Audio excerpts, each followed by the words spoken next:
ನವರಾತ್ರಿಯ ನವದುರ್ಗೆಯ ಪೂಜೆಯಲ್ಲಿ 6ನೇ ದಿನದ ವಿಶೇಷ ಪೂಜೆ ಮಾತೆ ಕಾತ್ಯಾಯಿನಿಯದ್ದು.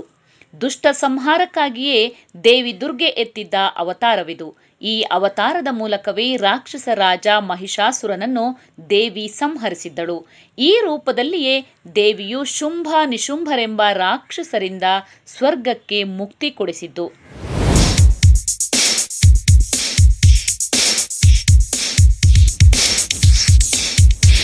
ಕಾತ್ಯಾಯಿನಿಯನ್ನು ನವರಾತ್ರಿಯ 6ನೇ ದಿನ ಪೂಜಿಸಲಾಗುತ್ತದೆ.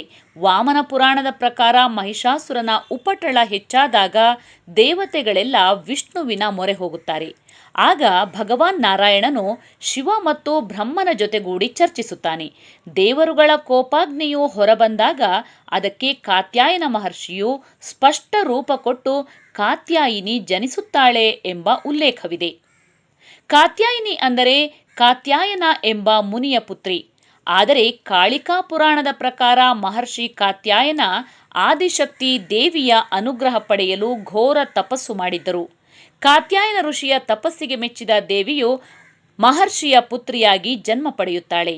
ಹೀಗೆ ತನಗೆ ಜನಿಸಿದ ಪುತ್ರಿಯನ್ನು ಮಹರ್ಷಿ ಕಾತ್ಯಾಯನರು ಪ್ರೀತಿಯಿಂದ ಕಾತ್ಯಾಯಿನಿ ಎಂದು ಕರೆಯುತ್ತಾರೆ.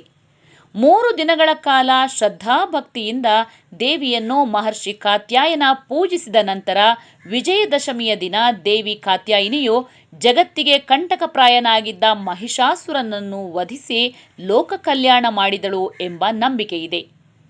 ಏನೇ ಆದರೂ ದೇವಿಯು ಕಾತ್ಯಾಯಿನಿ ರೂಪ ತಾಳಿರುವುದು ದುಷ್ಟನಾಗಿದ್ದ ಮಹಿಷಾಸುರನ ವಧೆಗಾಗಿ ಎನ್ನುವುದನ್ನು ಪುರಾಣಗಳು ಉಲ್ಲೇಖಿಸುತ್ತವೆ.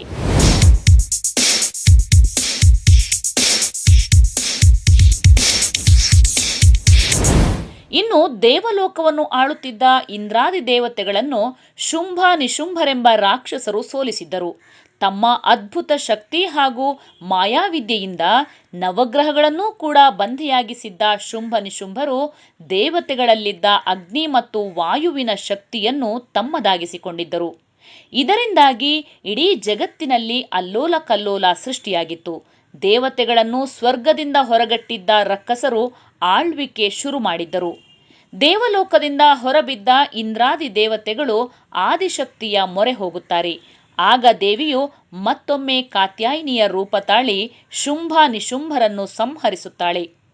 ಶುಂಭ ನಿಶುಂಭರಿಂದ ಬಂಧಿಯಾಗಿದ್ದ ನವಗ್ರಹಗಳನ್ನು ಬಿಡುಗಡೆಗೊಳಿಸಿ ಲೋಕ ಕಲ್ಯಾಣ ಮಾಡಿದ್ದಳು ಎಂಬುದು ಪುರಾಣಗಳಲ್ಲಿರುವ ಉಲ್ಲೇಖ.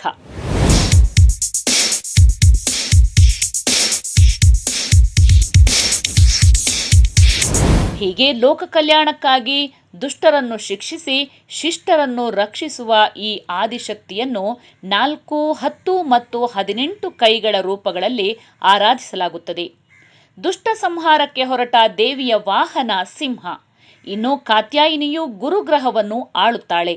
ಹೀಗಾಗಿ ದೇವಿಯ ಆರಾಧನೆಯಿಂದ ಗುರುಗ್ರಹದ ದೋಷಗಳಿದ್ದರೆ ಅದು ಪರಿಹಾರವಾಗುತ್ತದೆ ಎಂಬ ನಂಬಿಕೆಯಿದೆ. ಕೆಂಪು ಬಣ್ಣದ ಹೂವುಗಳನ್ನು ಈ ದೇವಿಯು ಹೆಚ್ಚು ಇಷ್ಟಪಡುತ್ತಾಳೆ.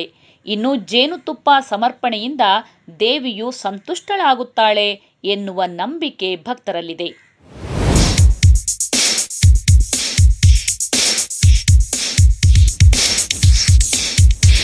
ನವರಾತ್ರಿಯ ವೇಳೆ ನವದುರ್ಗೆಯರನ್ನು ವಿವರಿಸುವ ಸುದ್ದಿಯಾನದ ಸಬ್ಸ್ಕ್ರೈಬರ್ ಆಗಿ ಮತ್ತು ಬೆಂಬಲಿಸಿ. ಸರಳ ಸುದ್ದಿಗಾಗಿ ನೋಡ್ತಾ ಇರಿ ಸುದ್ದಿಯಾನ.